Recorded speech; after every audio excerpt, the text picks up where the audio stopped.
You know, there's an expression that's used from time to time, and I think it's very appropriate to use this expression today. The expression is the right person at the right place at the right time. And our Commissioner of Agriculture, Hugh Weathers, is just that person.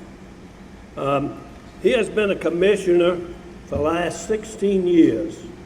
There's many challenging things over these past 16 years, whether it be a 100-year flood, hurricanes, market turmoils in agriculture, but none more challenging to agriculture in South Carolina than what we're going through now. This COVID-19 virus is the most unpredictable situation that we in South Carolina must win sooner than later. Never have we had to fight a true invisible enemy like this. Agriculture is a very complicated, expensive, risky business. Without Hugh Weathers' experience, common sense approach to resolving these issues, I'm not sure where we'd be without his wise leadership. What is amazing is his knowledge and willingness to address all situations and all problems, whether it be in row crops, which would be corn, soybeans, peanuts, cotton, whether it be in vegetable industry, whether it be the timber industry, livestock industry, poultry industry. He seems to know about them all. And whether it is the farmer or the manufacturer, he attends to all these problems and situations. From a personal experience, he has been very helpful in establishing a true vegetable research program for vegetables here in South Carolina. This will be a great thing for us in years to come.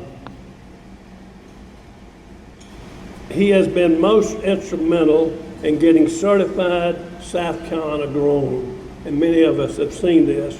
That's grown products in front of the public, especially in the grocery store, roadside stands, on restaurant menus.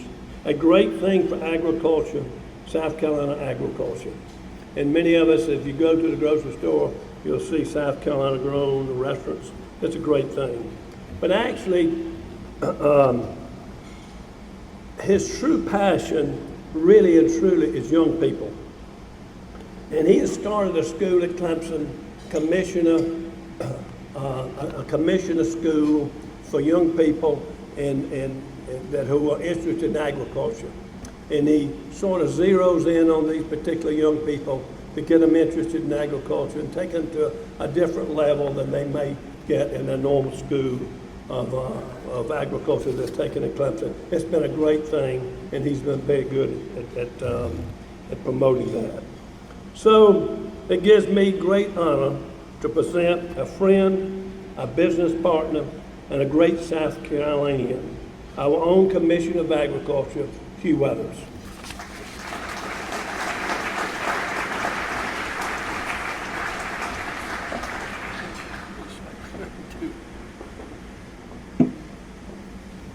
Thank you, Mr. Henry, and good afternoon. It is afternoon. Most of what he said was true.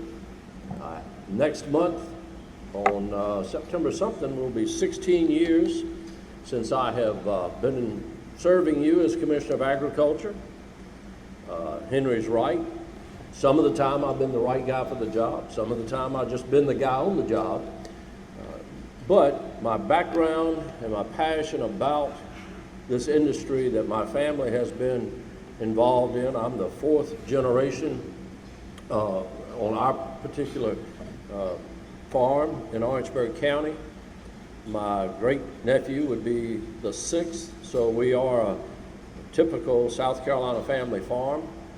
For a number of years, I chased dairy cows around, going back to the family farm in the 80s after a career in banking, and then in early 2000, accepting this responsibility, coming in under different circumstances. I feel the balance of a gentleman's term, and then this is an elected office, so every 4 years I'd like for you to remember my name, and you have done that nicely for 4 election cycles. So I have enjoyed serving the state because of what we get accomplished on behalf of all of us. I mean, my passion is agriculture, but it serves us all. And hopefully over the next few minutes, you'll have an appreciation of just how all of us in South Carolina impacted by agriculture, what it means to us today, but more importantly, what it means to us going forward. Let me just give you a few take-home things to remember. We look at South Carolina's economy, great diverse economy of manufacturing, tourism, education, healthcare, you name it all. But if you take it and break it down and you talk about agribusiness, agribusiness is the time we grow something, we process it, we market it, we deliver it, we do all the things involved. Agriculture is agribusiness is the largest component of South Carolina's economy. Now, it's more than just farming. I farm and I produce. Now we're producing commodities. We exited the dairy industry, and probably 10 to 12 years ago we left the dairy industry, and I'd say in that 12 years time there's probably been maybe 30 to 45 minutes total that I missed it. So it's a tough business to make a living. But I grow things, McCall Farms processes and sell things. So that collaboration of agribusiness means that one farmer, and there are 25,000 farmers in South Carolina, and we have about 220 some odd thousand people employed in agribusiness. So the one farmer is a partner with 8 or 9 other people employed in South Carolina. The total economic impact of that business, again the largest, 10 years ago, around 2009 or 10, we said, all right, with a new decade in front of us, what are the chances, what do we have to do to make agribusiness have a $50 billion impact by the year 2020? Because I think I was at home one day and I thought, well, that's a good goal to lay out there, and everyone will forget about it by the time 2020, or I'll be doing something else. But lo and behold, here it is, 2020, and we are very, very close to our goal. We will announce some of those later this fall. We've had sort of an update look, but the whole point of that is for you to recognize that while we enjoy the benefits of agriculture we have here, just to get an appreciation for what this industry means to South Carolina today. And I think I'll focus a little bit on what it means to the Pee Dee. The Pee Dee's always been a great leader in South Carolina agriculture. In the 12-county area that we call the Pee Dee, there are 4,800 farms, and the total farm gate value, and the total farm gate of that economic impact is the value of soybeans and wheat and milk and beef and all these things sold that arrive at, the values arrive at the farm. So farm gate. In South Carolina for crops and timber, it's about $4 billion. Well, in the Pee Dee, the farm gate value in these 12 counties is nearly $1 billion. So you see the role that the Pee Dee plays in South Carolina agriculture. We also have the great businesses in the Pee Dee. I mentioned McCall Farms, really one of my favorite members of the agriculture community. In the time that I've been serving as commissioner, the Swinks have expanded numerous times, adding more jobs, and that's great for the economy here. But what is really great is that when they expand, they need more crops to come in to be canned or frozen, or however they're delivering it. So when they make their investment, it has that ripple effect all across South Carolina and across many states. So when they expand, and when we expand the business of processing food in South Carolina, we're expanding farming in South Carolina. I'm going to talk about that a little bit more later as well. But The Pee Dee, one of our great examples, and the reason that expansion of businesses in the rural area. We've done another study. We do a lot of research to know that we're on good footing about our industry and about our marketing efforts. For every dollar that's invested in rural South Carolina in food manufacturing, $1.34 of economic activity is generated. So there's a good return on investment in rural South Carolina looking at food processing. Now, I don't know how many of you have members of your family who are farmers or whatnot, but let me just talk a little bit about the crops here in the Pee Dee. Soybeans. Soybeans has historically been the crop that we grow the most of in South Carolina. It's a great climate for it. Sometimes you can plant soybeans after you've planted wheat and harvested that, so it can be a double crop that farmers in the Midwest, they don't enjoy that benefit. So whereas we've, over the years, probably had in 500,000 acres across the state, this year we're under 400,000. Again, a lot of conditions that'll impact that. We'll talk about those a little bit. Peanuts. Peanuts are a great crop. If you don't, you should just recognize that peanuts have taken a lot of the place where tobacco was so prominent in the Pee Dee area over the years. So the peanut crop has really come on as one of our jewels. This year, with a lot of the rain that we had at planting time, some of those acres will be reduced. So a lot of impact from the weather. Every year it's impact from the weather, and even this year the same. Talk about cotton. I'm sure as you ride from one place to the other in this area, you see those great fields of cotton, and as it comes toward harvest time, you know, a great crop of cotton will almost blind you as you look at it, that brilliance. And cotton farmers, and I'm going on personal recollection, including my father and grandfather, farmers vote every year with their acreage. They analyze the markets, they sort of project what margins they can make, and for example, they might plant more corn, less soybeans, less wheat, but a cotton farmer is loyal to the cotton. They just enjoy the growing of that crop. Again, my father, grandfather, no different. But cotton this year will suffer because the markets are soft. It is an internationally traded crop. We trade a lot, probably 3/4 of the cotton that we produce in this country is exported. So again, with the market soft, again, wet weather, planting time, the cotton crop will be under 200,000 acres, and we're normally about 320,000. So again, a reduction there. So we have other crops, and when we talk about farming, you know, we have our crops, we have our livestock. The poultry industry does quite well for our farmers in South Carolina. Not so much with the pork and the hogs, even though in the Pee Dee we've got a great operation up near the state line that does very well.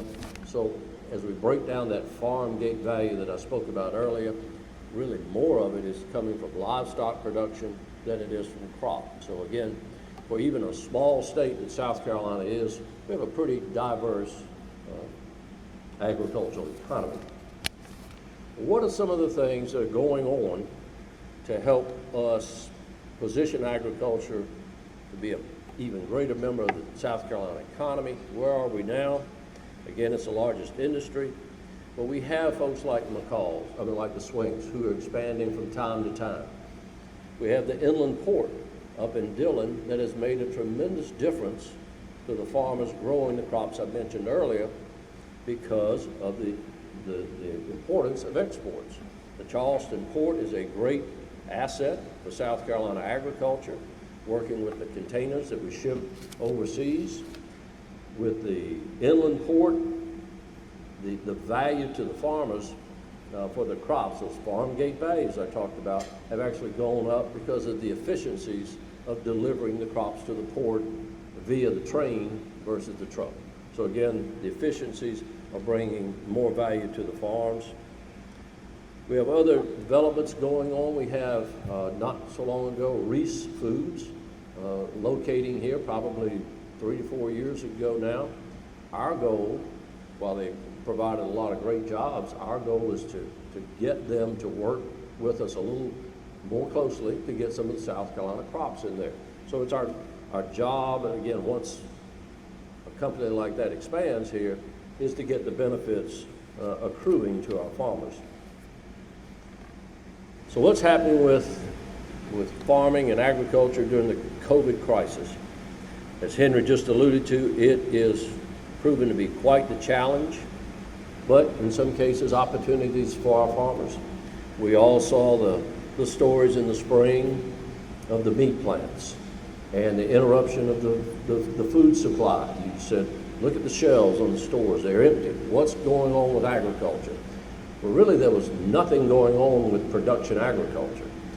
I think you've gotten a sense that agribusiness and the production of food is a team effort, and it's complicated.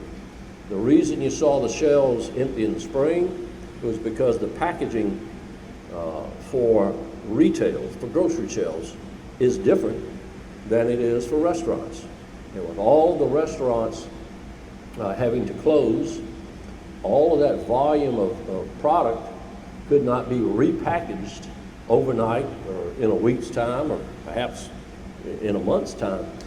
Just the retooling of the packaging to fill those shelves on the grocery store of what was going to the restaurants proved to be quite a challenge. And then the outbreaks that we saw in the Midwest and some of in the meat processing.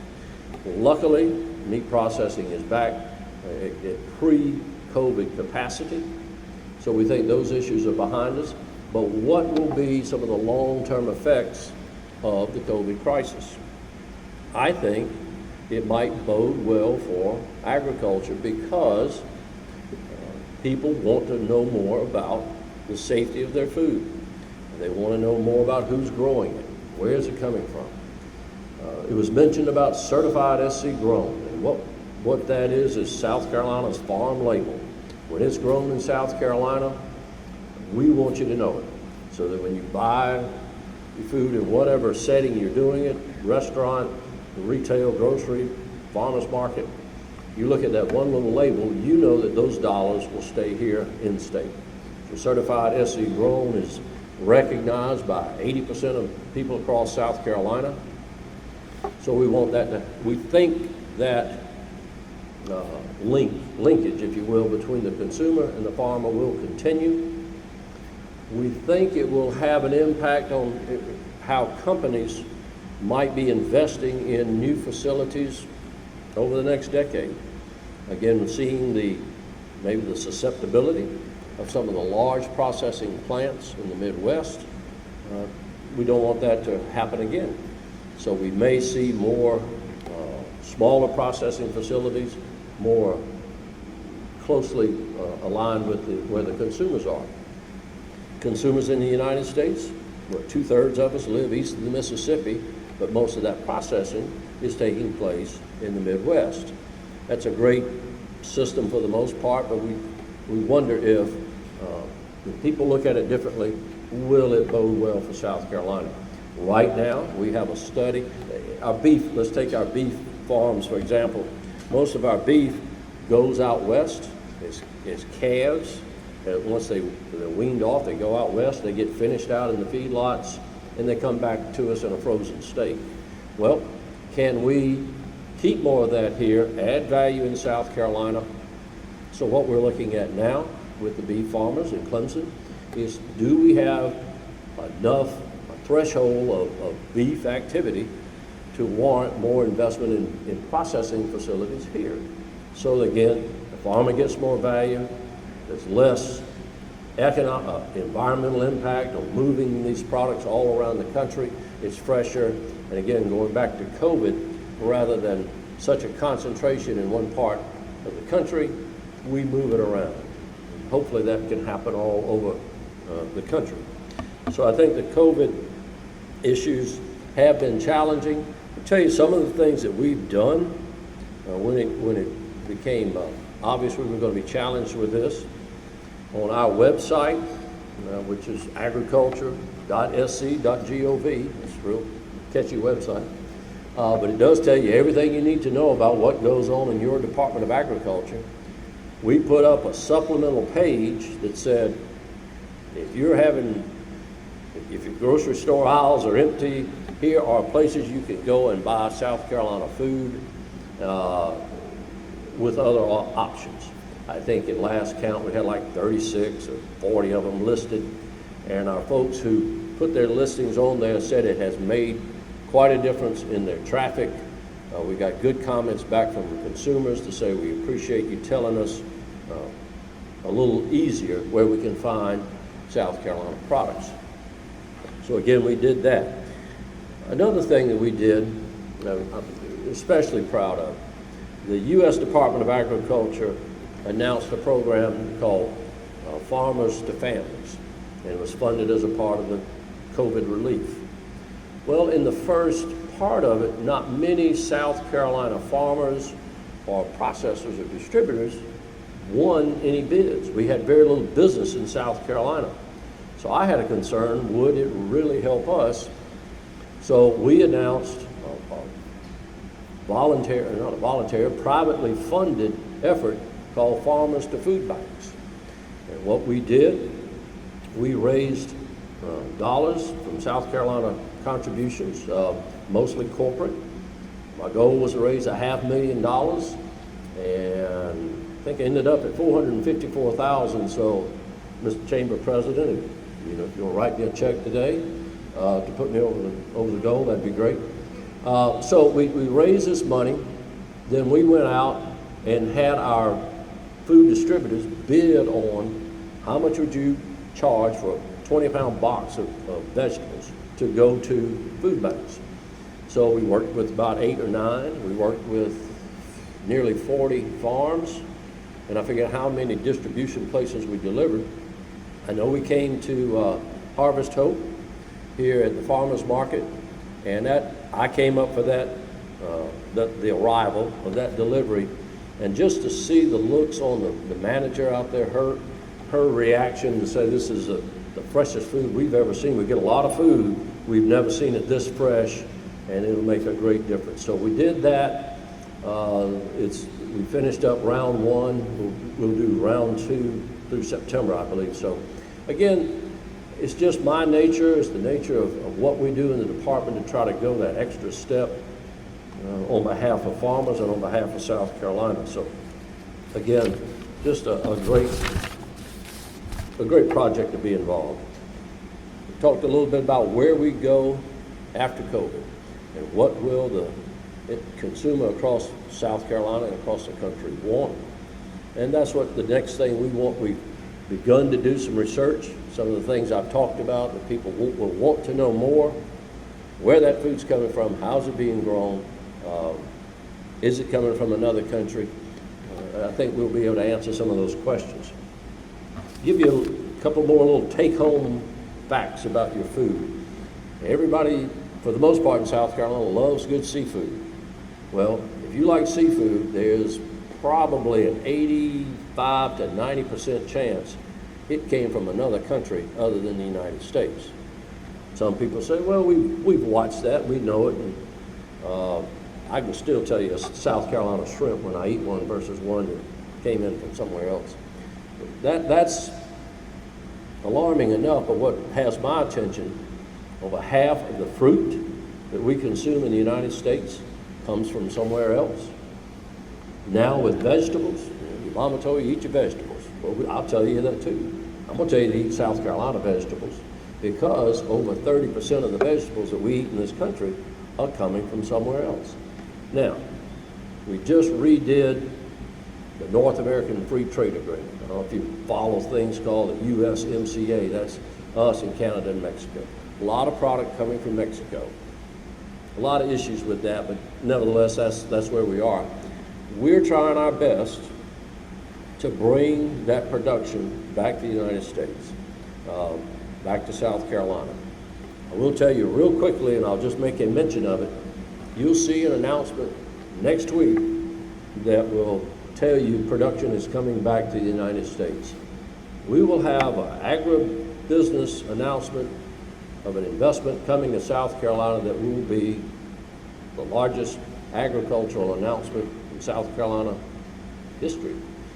It will be in rural South Carolina. It will be production of food and processing of food in South Carolina to serve not only us, but the entire eastern seaboard. It's a major accomplishment. It'll put South Carolina more on the map with major production of food with new technologies across this country. And we hope we can leverage that, working with Clemson and others, as Henry talked about their emphasis on fruit and vegetable research. But we want to see if we can get on the leading edge of some of that, those efforts in that production. So again, next week there'll be a great announcement. It'll be in rural South Carolina. Unfortunately, it's not in the Pee Dee, but it won't be far away. So those things are happening. We're looking at, I mentioned earlier, 10 years ago, we said 50 by 20. Could we reach $50 billion? Well, now, coming into 2020, we said, well, what do the next 15 years look like? What are the opportunities, what are the hurdles, what are the challenges? Henry mentioned the Commissioner School of Agriculture. That's a concern, and what that represents is trying to find the next generation of South Carolina farmers. The average farmer in South Carolina is about 60 years old. I'm finally above average by 4. Where there are like 3 times as many farmers over the age of 70 as there are under 35. A lot of multiple generation family farms out there, but quite often, as with my 3 sons, they've gone to take careers elsewhere. So that's happening. So we've got to find that next generation of farmers for the reasons I've talked about. We need to produce food in this country and not import it from somewhere else. So we're doing things like the Commissioner School of Agriculture to train high schoolers who are the potential leadership for our generation over that next 15 years. We have a program we call ACRE, A-C-R-E. It's an acronym which is pretty obvious. It fits agriculture, but it's the Agribusiness Center for Research and Entrepreneurship. Now, I can barely pronounce entrepreneurship, I can't spell it, and I'm not sure what it is, but we're supporting it. We've tried to identify the bright minds out there in South Carolina agriculture who have a different look at maybe something we've done forever, or maybe something brand new. We've got a young man in Charleston who is growing pickles in salt water. And he started off with a plot about as big as this stage, and now he's got business in exporting, and Whole Foods is buying, so a great story. We've supported him and others like that. We supported here in the Pee Dee the Woodard family, Ty and Tracy, I think. They take their own cotton. If you haven't seen them, you should, especially ahead of Christmas to buy one for your family. They take their cotton and weave it into great blankets with designs on them. So I think it's cotton to cover or something like that. So we supported them. So we're looking for those bright minds with great ideas that can make a difference for agriculture. The other part of that is research. What does it take? What are the choke points for expanding this industry, be it poultry, be it fruit and vegetables, be it hemp, the 4-letter crop. I see David over there. There he is. All your hemp questions, you can direct them to David over at Clemson, David DeWitt. He's managing the hemp growers' efforts on behalf of Clemson. And I think efforts, it might be the best way to put it. It's a challenging crop. I know a lot of people always ask questions about it. There are still far more uncertainties about the crop than there are things that we know. So that's out there. So we're looking to how we move this industry forward so that whoever stands up here in 15 years serving as commissioner, they can tell you industry is now $80 billion industry, and they can call me at the nursing home and tell me, hey, you hit $80 billion, and I'll just tell them thank you and go back to my whatever I'm doing, rocking on the chair at the nursing home. So, for 15 years, it's been a real privilege to do what I do. They pay me to do it. I don't think I would come to work if they didn't, but I do think I have the same passion for the job, for the future, for our industry, for our state as I did almost 16 years ago. It's because of opportunities like this. If you didn't know much about agribusiness, agriculture in South Carolina, hopefully because of the last few minutes you did. I will tell you it's a privilege to be in a room rather than on Zoom. I think the last meetings we've had, Henry and Dr. Carter, was Accelerate South Carolina. I did get the privilege of serving with both of them, and they really represented the Pee Dee well with a lot of good common sense, and sometimes that's the key thing to get things going. Really supporting Governor McMaster and all the decisions that he has to make. So it's been a real privilege to be with you. I don't know if you're doing Q&A or I don't know what the time is. I'm looking. We're almost out of time. Anybody got a real quick question? Or are you just dazzled with all the brilliance? Well, seeing none, and I helped stay on time. Again, thank you for letting me join you. Go to agriculture.sc.gov and see what we're doing in the Department of Agriculture. And I will say this, of all the places you invest your money in your state taxes, you get as good a deal with the Department of Agriculture as any that you have. So, yeah, thank you.